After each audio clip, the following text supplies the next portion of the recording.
অবশ্যই এই সানডে রাইডগুলো এরকমই হয় শীতকালে। আমরা প্রত্যেকেই চেষ্টা করি। রেল লাইন ক্রস করে শুরু হয়ে গেল লাল মাটির রাস্তা। ওহ, বিশাল বড় একটা রানওয়ে এটা, মানুষজন এখানে পিকনিকও করে। তো আমরা এখন রানওয়েতে দাঁড়িয়ে আছি, আর তোমাদের কিছুক্ষণ আগে দেখালামও যে রানওয়ের আসার ভিউটা কেমন সুন্দর। আর এখানে অলরেডি দেখো একটা লোক এসছে, আমার পেছনে আছে একটা RCH। আর এখানে কিন্তু এই মোমেন্টটা যে আমি এখন এক্সপিরিয়েন্স করছি, এটা কিন্তু দারুণ লাগছে আমার কাছে।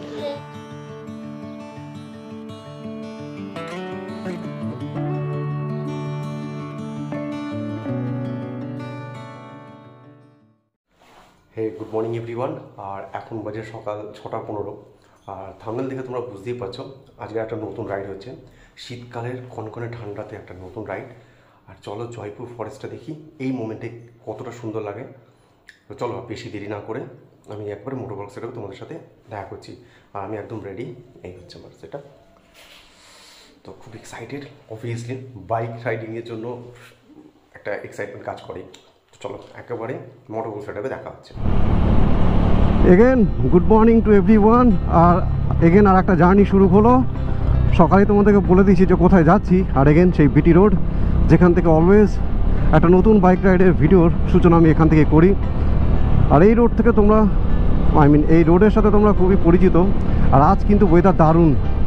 গতকাল পর্যন্ত বেশ ফগ ছিল এই সকালবেলাটা, আর আজকে কিন্তু খুব সুন্দর ওয়েদার এক্সপেক্ট করছি আমরা বেলার দিকে। তো জয়পুর ফরেস্ট দেখা যাক কত সুন্দর তবে আমরা এক্সপ্লোর করতে পারি। আর যতটা দেখেছি খুবই সুন্দর একটি জায়গা। তো আশা করি তোমাদেরকে খুব সুন্দরভাবে জয়পুর ঘোরাতে পারবো। আর যে রুট দিয়ে আমি যাচ্ছি এটা খুবই known route. Most of the bikers আমরা যারা কলকাতা থেকে যাই তারা এই রুট ধরেই যাই। তো চলো সেই রুটটা সম্বন্ধেও আজ ডিটেলসে তোমাদের সামনে তুলে ধরবো। আশা করি তোমরাও যখন জয়পুর যাবে যাতে কোনো রকম অসুবিধা না হয়। তো চলো স্টার্ট করি খুব সুন্দরভাবে একটা জার্নি, আর তোমরা ভিডিওর সাথে জুড়ে থাকো। আর তোমাদের সকলে খুব প্রিয় বালি ব্রিজ, এদিকে মা গঙ্গা, এদিক দিয়ে ট্রেন যাচ্ছে, আর ওদিকে দক্ষিণেশ্বরের মা। তো মাকে অবশ্যই প্রণাম করে জার্নিটা একটা শুভ সূচনা করতে চাই এবং কামনা করি জার্নিটা যেন খুব সুন্দর হয়, মা আশীর্বাদ করুক। সঙ্গে তোমাদেরকে নিয়ে খুব সুন্দরভাবে জার্নিটা করা যাক এবং আশা করি তোমরা যেন ভিডিওটা খুব ভালোবাসা দাও, প্রচুর প্রচুর লাইক কমেন্টস। তো এই জায়গাটা তোমরা দেখে নাও, এটা হচ্ছে দিল্লি রোড, আর এটা ডেফিনেটলি খড়গপুর বা বোম্বে রোড যাই বলো। তো আমরা দিল্লি রোড ধরে যাব। আর আজকে রুট ম্যাপটা আমি তোমাদের একটু পরেই শেয়ার করে দিচ্ছি, তোমরা দেখে নাও। এখানে এই কানেকশানটা দেখে নাও, এখান থেকে আমরা লেফটে যাব ডানকুনি ধরে। এটা হচ্ছে প্রথম কানেক্টিং। দিল্লি রোড ধরে এসে আমরা প্রথমে লেফটে ঢুকে যাব। আর এখান থেকে সোজা স্ট্রেট আওয়ে 40 কিলোমিটার আমাদের এখন যেতে হবে। এই রুট ধরেই কিন্তু আমরা জয়পুর যাব। আর এই রাস্তাটা কিন্তু যথেষ্ট কনজেস্টেড হবে। তো যতটা সম্ভব অ্যাজ আর্লি অ্যাজ পসিবল এখানে রিচ করতে হবে, যাতে কিনা তুমি একটু ফাঁকা পেয়ে এই রাস্তাটা একটু টেনে দিতে পারো। আদারওয়াইজ কিন্তু বেলার দিকে এই রাস্তাটা বেশ কনজেস্টেড থাকে, ক্রাউডেড আই মিন।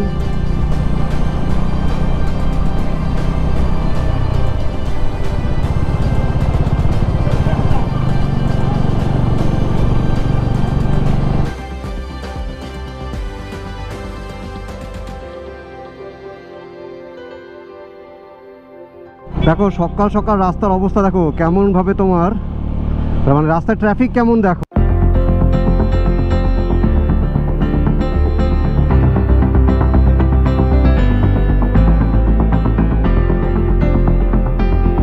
আচ্ছা, এখানে একটা টোল প্লাজার মতো তো লাগছে, বাট এটা তো রেডি হয়নি এখনও, বাট এটা হয়তো ইন ফিউচার রেডি হবে।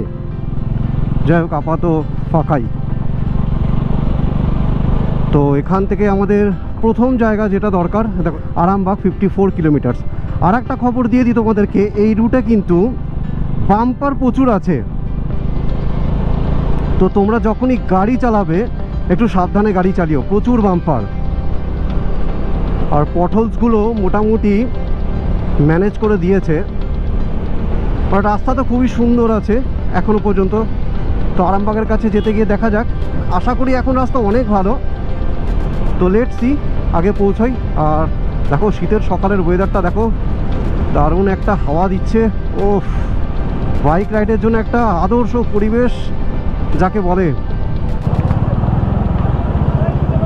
এই জায়গাটা জ্যাম দেখো, প্রায় 50টা গাড়ি পেছনে ফেলে এলাম।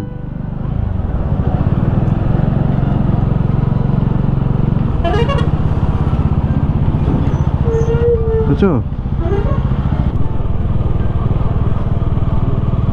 দেখো তোমরা, ওহ যে কারণে এইসব দিকে আসা, গ্রাম বাংলার প্রাকৃতিক সৌন্দর্য, সবুজায়নের উদাহরণ দুদিকে, কি সুন্দর লাগছে, অসাধারণ লাগছে, অসাধারণ।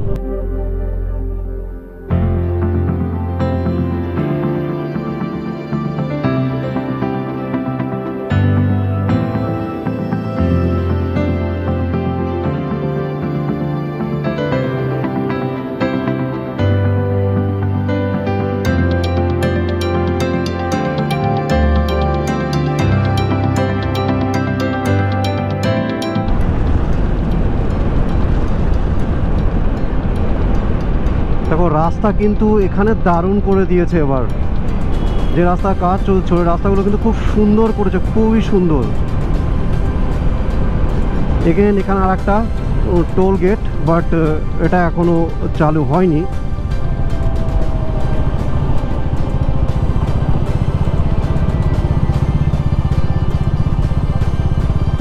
সব কাজ চলছে আর রাস্তা বেশ ভালো।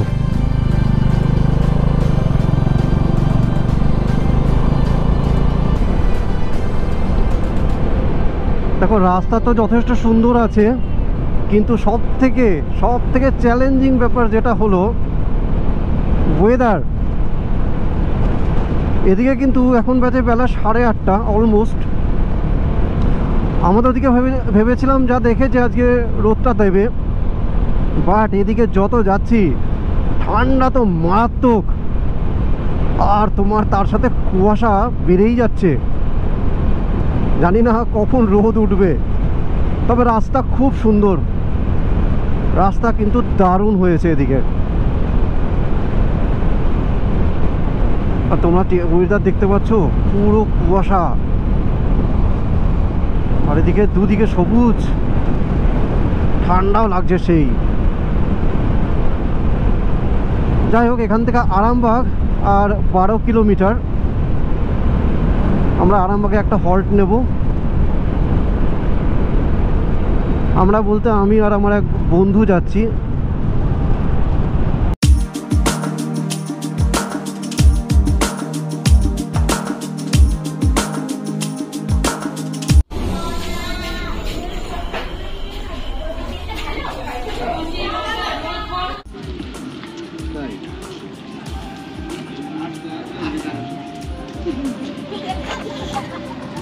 তো বলরামপুরের কাছে এটা, এই নারুগোপাল হোটেলে আমরা জাস্ট এখন ব্রেকফাস্টটা করলাম। আর ওয়েদার কিন্তু মারাত্মক, মানে মেঘাচ্ছন্নই পরিষ্কার বোঝা যাচ্ছে। বাড়িতে এখন বেরিয়েছিলাম, রোদ তো মনে হচ্ছিল বেরোবে, বাড়ির দিকে আসার ওদিকে রোদই আছে, বাট এদিকে কিন্তু পুরো মেঘ লাগবে। আর এখান থেকে এখন আরামবাগ হচ্ছে 7.5 কিলোমিটার। তো এই জায়গাটা খুব একটা খারাপ না ব্রেকফাস্ট করার জন্য। তো তোমরা তো দেখলে কি ব্রেকফাস্ট করলাম, খুব একটা খারাপ ছিল না, ভালোই ছিল, জাস্ট করা যেতেই পারে, কোনো অসুবিধা নেই। তো বলরামপুরের এখানে ব্রেকফাস্টটা করে নিলাম। আর 7.5 কিলোমিটার হচ্ছে এখান থেকে আরামবাগ। ঠান্ডা মারাত্মক, আমি খুব মিস্টেক করে ফেলেছি যে আমি খুব একটা ঠান্ডা কিছু পরে আসেনি। আর এই সপ্তাহটা, জানুয়ারির 21 তারিখ আজকে, তোমরা বুঝতেই পারছো ঠান্ডাটা কেমন পড়েছে। তো আমার তো ভালোই ঠান্ডা লাগছে, তবে দেখা যাক এদিকে রোদ আজকে ওঠে কিনা, বুঝতে পারছি না ঠিক।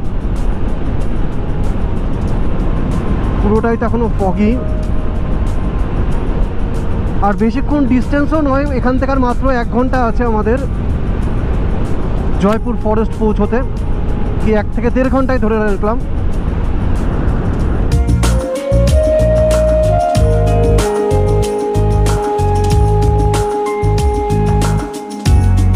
এটা হচ্ছে আরামবাগ বাজার, মানে প্রপার আরামবাগ এরিয়া এটা। আর এর পরের সিগন্যালটাতেই আমরা লেফট সাইড ধরে নেব। এখানে সিগন্যালটা তোমরা দেখে নাও, এখান থেকে আমরা ঘুরবো।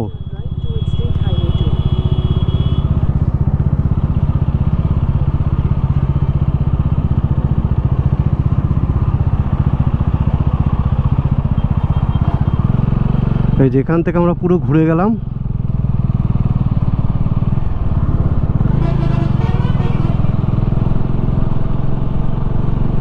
এবার সোজা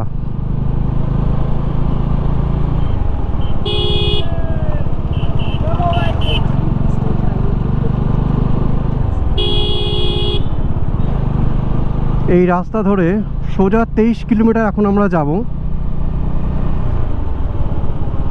আর এই রাস্তাতেও কিন্তু মাঝে মাঝে বাম্পার পড়বে, তার জন্য যদিও সিগন্যাল দেওয়া থাকবে। আর ওই দূর দিয়ে ট্রেন যাচ্ছে।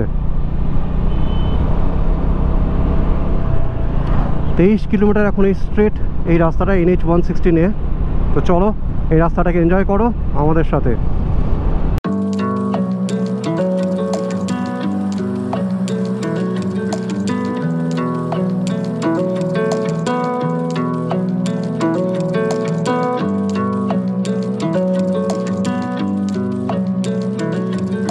আচ্ছা, এখানে তোমরা দেখে নাও এই যে সবুজ সংঘ অর্থাৎ নেতাজি সুভাষ বোসের স্ট্যাচু আছে, এখান থেকে কিন্তু আমরা ম্যাপ অনুযায়ী আমরা এদিক দিয়ে নেব রাস্তাটা।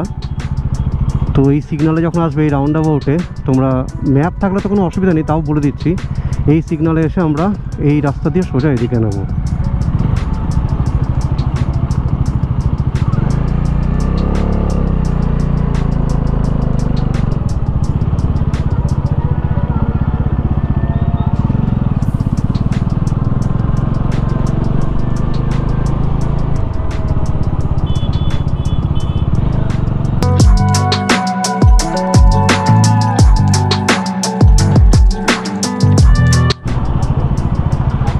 কোতলপুর থানা এটা, আলটিমেটলি পৌঁছে গেলাম। তো চলো এই জয়পুর ফরেস্টের রাস্তাটাকে একটু উপভোগ করি, তোমরা উপভোগ করো সঙ্গে।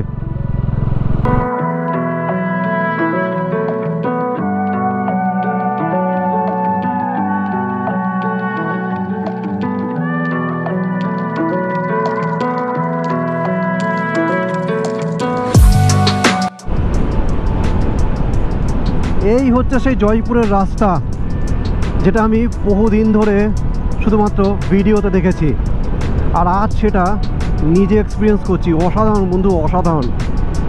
এই রাস্তায় গাড়ি চালানো খুব ড্রিম ছিল, আর আজ সেটা ফুলফিল হচ্ছে। চলো এবার আমরা সেই রানওয়েতে যাব। আর তোমরা দেখো এই রোডটা কত সুন্দর লাগছে। আশা করি তোমরা এক্সপিরিয়েন্স করতে পারছো যে এই মোমেন্টটা তোমরা যদি এখানে থাকতে ঠিক কতটা এনজয় করতে।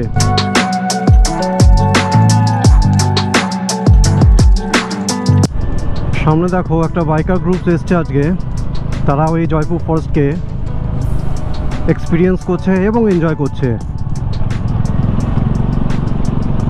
অবশ্যই এই সানডে রাইডগুলো এরকমই হয় শীতকালে। আমরা প্রত্যেকেই চেষ্টা করি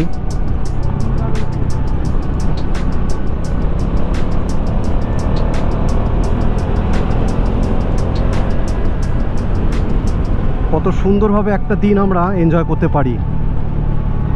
একটা রাইডার্সের কাছে এর থেকে বড় আর কী হতে পারে। তোমাদেরকে একটা জিনিস দেখিয়ে দিই, এই যে সামনে দেখছো আরণ্যক ইকো রিসোর্ট আছে এখানে, ঠিক আছে? এটা আমরা এই বাদিক রাস্তা এলাম, সামনে আরণ্যক রিসোর্ট, এদিক দিয়ে আমাদের এই লেফটে যেতে হবে। এখান দিয়ে গেলে আমরা রানওয়ে পাবো।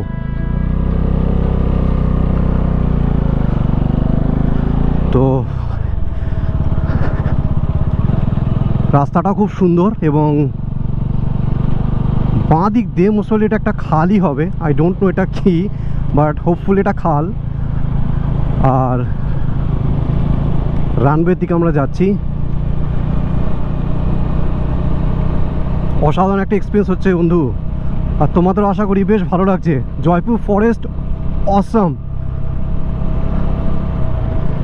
কেন এর ক্রেজ এত বেশি এই জায়গাটায় না আসলে তোমরা বুঝতে পারবে না। এটা ফিল করার জন্য এখানে আসতে হবে। এই শীতকালে এই ডেন্স এক ফরেস্ট এর মধ্যে দিয়ে যাওয়া, ওফ, এই যে কি এক্সপিরিয়েন্স। রেল লাইন ক্রস করে শুরু হয়ে গেল লাল মাটির রাস্তা। ওহ, কি দারুণ এক্সপিরিয়েন্স। চারিদিকে দেখো জঙ্গল, আর তার মাঝখান থেকে লাল মাটির রাস্তা। এটা একটা অসাধারণ এক্সপিরিয়েন্স।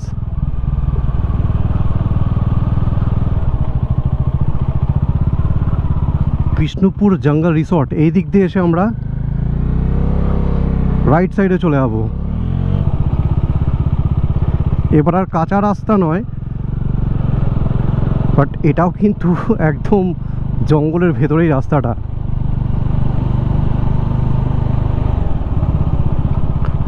দেখো কি সুন্দর লাগছে, একটা আলাদা অভিজ্ঞতা এটা।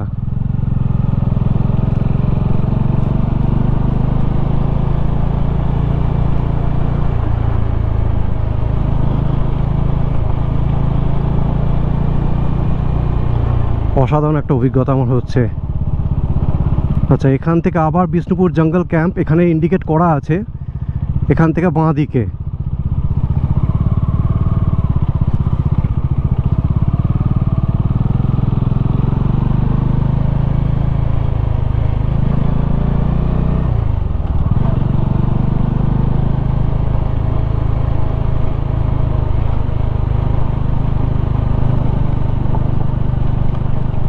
ক্যাম্পের রাস্তাটা বাঁ দিকে চলে যাচ্ছে, বাট আমরা যাচ্ছি রানওয়ের দিকে। এই হলো রানওয়ে, আর পুরো জঙ্গল আছে। হাই, পুরোটাই জঙ্গল, অনেকটাই জঙ্গলে ভরে গেছে এখানে। বাট এই ছিল এককালে রানওয়ে।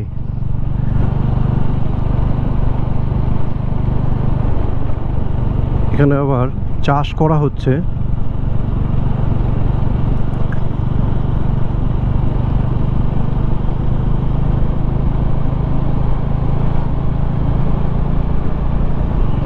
আর এখানে লোকেরা পিকনিক করে,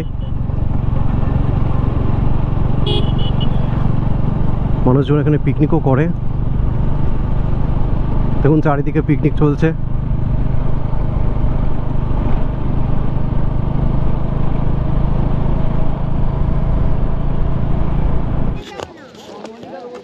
তো আমরা এখন রানওয়েতে দাঁড়িয়ে আছি, আর তোমাদের কিছুক্ষণ আগে দেখালামও যে রানওয়ের আসার ভিউটা কেমন সুন্দর আর কতটা বড় রানওয়েটা।